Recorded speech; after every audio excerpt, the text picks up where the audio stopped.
avec un exercice qu'on ne voit pas trop souvent, mais qui est super intéressant à travailler et qui s'intitule le windmill, autrement dit, le moulin à vent. Donc je suis là pour vous expliquer ce qu'est ce super mouvement qui va nous faire une taille de guêpe, qui va nous travailler au niveau des hanches, de la souplesse du bas du corps et tout un tas d'autres choses avec toutes les variantes possibles et inimaginables. En plus super facile parce qu'on n'a pas besoin de tapis, on a besoin de 3 fois rien avec ce mouvement.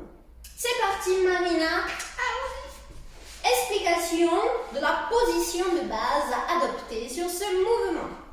Donc, on va amener un petit pied devant l'autre et on va vérifier grâce à notre avant-bras la distance entre la main et le coude.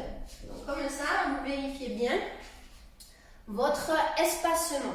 Donc, les pieds sont parallèles, on garde la même position au niveau des pieds, on n'a pas les genoux ouverts, tout est bien dans l'axe normal, quoi, position classique, on va dire. Hein? Toujours comme ça. Tous les jours, en mode comme ça.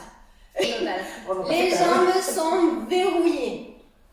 Le bassin, les hanches bien fixées vers l'avant. Et de là, on va fléchir les hanches, basculer le buste vers l'avant, jambes tendues, et on va amener le bras du haut vers le plafond, tandis que la main du bas va chercher à toucher la cheville et le pied, et on remonte. Le regard, lui, il se tourne vers la main du haut. Lorsqu'on se penche vers l'avant, voilà, vous devez bien voir l'alignement parfait entre le pied, les épaules alignées l'une au-dessus de l'autre, et le bras tendu, main vers le plafond. Ok? On est donc parti pour 30 secondes. Donc chez vous, vous faites bien entendu 30 secondes d'un côté, 30 secondes de l'autre. Prêt chez vous? Prête Marina? 3, 2, 1, top, c'est parti, 30 secondes. Voilà. Donc on essaye de garder les jambes le plus tendues possible. Si vraiment c'est trop difficile, gardez la jambe arrière tendue, fléchissez un petit peu le genou avant, mais l'objectif va être quand même à la longue de maintenir les deux jambes tendues. Sinon, on mobilise beaucoup moins au niveau des hanches, le travail des hanches. De là, l'intérêt c'est de sentir la torsion au niveau de notre taille. Et top 30 secondes, repos.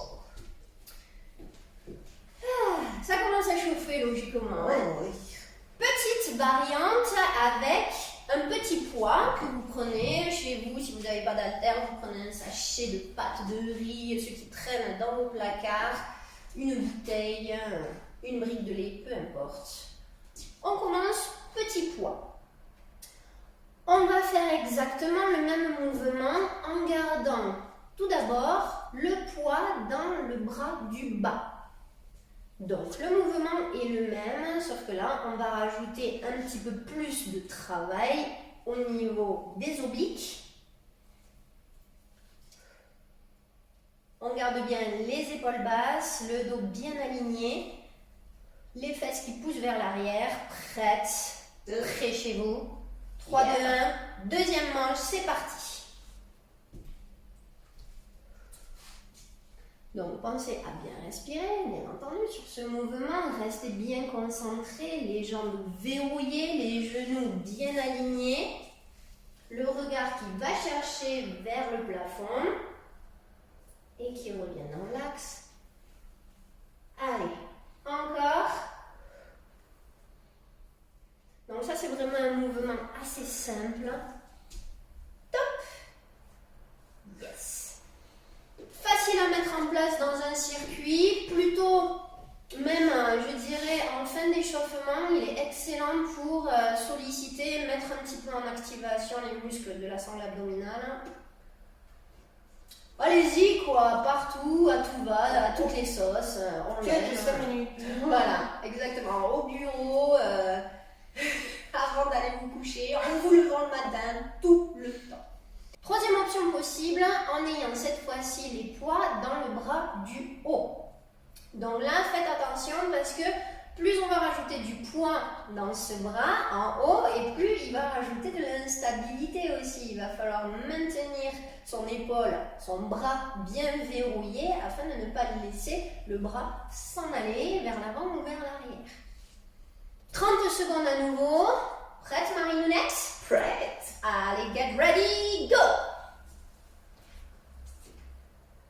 Donc, pas besoin d'aller vite sur ce mouvement-là. Restez bien appliqué sur ce que vous faites. Toujours les jambes tendues, pointe de pied dans la même direction.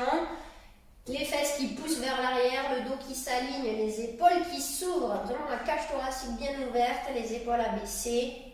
Les bras bien tendus. Un qui va toucher le sol, l'autre qui va toucher le plafond. Encore. 3 secondes, 2, 1 et on relâche. Ouais! Ça chauffe et ça chauffe. Un petit peu. On va rajouter donc du poids si vous vous sentez à l'aise sur ces premières variantes. N'hésitez pas à rajouter si vous avez une kettlebell chez vous, c'est l'idéal. J'adore ce petit accessoire tout mignon. Si vous n'avez pas de kettlebell, un pack de 6 bouteilles, un pack de lait, de ce que vous avez, un pack, une fontaine à eau, un pack de bière chez vous. Ça, j'ai ça. Tout est possible. À nouveau, on garde possibilité de garder le pack dans le bras du bas. Ou bien, ce qui va nous intéresser et qui va nous faire merveilleusement bien, Marina, maintenant, c'est le pack en haut. Donc là, faites encore une fois très attention à l'instabilité que va provoquer le mouvement. Le bras reste bien verrouillé, c'est parfait ça. C'est dommage que ça ne soit pas comptabilisé dans les 30 secondes. Pressez-vous. Allez, restez bien concentrés parce que là, ça commence à piquer avec du poids. Beaucoup de poids. 3, 2, 1. Top, c'est reparti. Allez, on n'oublie pas le regard qui reste toujours sur la main du haut pour voir ce qui se passe. Les épaules abaissées. Les jambes toujours tendues. Pas de flexion. Allez, on doit sentir vraiment la torsion au niveau du buste se faire. 5 secondes encore. 4, 3, 2, 1. Olé! Dernière variante possible, si vous avez chez vous un élastique. Alors, un grand élastique, pas celui qu'on met entre les jambes. Il faut quand même beaucoup de place, de dimension. Du coup, l'élastique, l'avantage qu'il y a à travailler avec un élastique, c'est la résistance qui va amener au mouvement. Donc là, ici, ça va vraiment venir renforcer tous les muscles qu'il y a autour des bras, du haut du corps.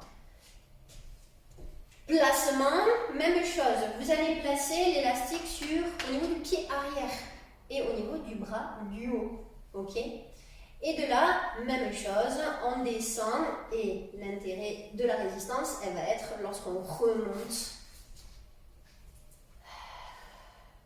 pour bien renforcer, pour bien maintenir un verrouillage au niveau de l'épaule. Donc ça, c'est super intéressant à travailler si vous avez un élastique. Si vous n'en avez pas, investissez. Je vous garantis que c'est un très bon placement. Puis on s'en sert pour tout. Ouais, il y a plein d'exercices à faire, mais les exercices de résistance sont super importants pour progresser, pour performer dans les autres mouvements. J'arrête de parler, il nous reste 30 secondes, on y va. Démonstration avec Marina, 3, 2, 1. Top, c'est parti pour les dernières 30 secondes. Allez, on serre bien le ventre. N'oublie pas toujours, tout ce qu'on vous dit depuis le début est valable sur tous les mouvements. On ne fait pas un exercice lorsqu'on a le ventre relâché. On contracte toujours son centre du corps, comme si on avait mangé une super brique en béton et qu'elle reste au bidou. Stop! C'est super formidable! Ça fait mal!